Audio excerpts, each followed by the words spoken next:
मत्ती की किताब उसका 3रा अध्याय और 13 पद से आगे एक बपतिस्मे की बात है प्रभु यीशु की। लेकिन एक बात जो हैरान करती थी मुझे हमेशा, वो ये थे कि कबूतर के रूप में क्यों आया पवित्र आत्मा। वहाँ लिखा है 3 अध्याय के 16 पद में, और यीशु बपतिस्मा लेकर तुरंत पानी में से ऊपर आया और देखो उसके लिए आकाश खुल गया और उसने परमेश्वर के आत्मा को कबूतर के समान उतरते और अपने ऊपर आते देखा।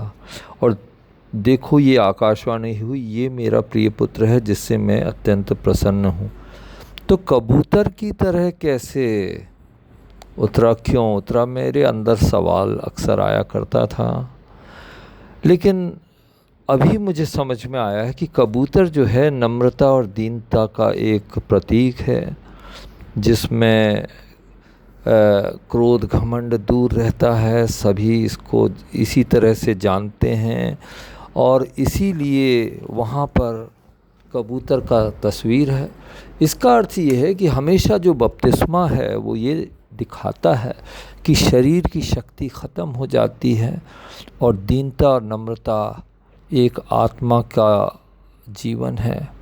प्रभु यीशु का जीवन उसका एक निशानी है और उस निशानी को पूरा होने के लिए दीनता और नम्रता को दिखने के लिए हमारे अंदर प्रेम होना ज़रूरी है।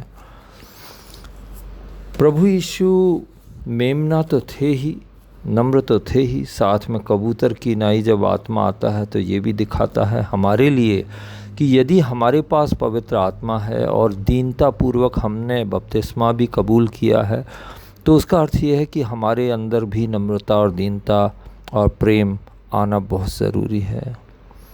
प्रभु यीशु दीन और नम्र हुए, कबूतर की तरह थे, पापियों के संग रोटी खाए, चेलों के पांव धोए, मंदिरों और सभागृहों से उसे खदेड़ा गया, दुश्मन से प्रेम किया, सबको माफ़ किया, रास्तों में पैदल चला, अपने बचाव के लिए अपना मुंह नहीं खोला।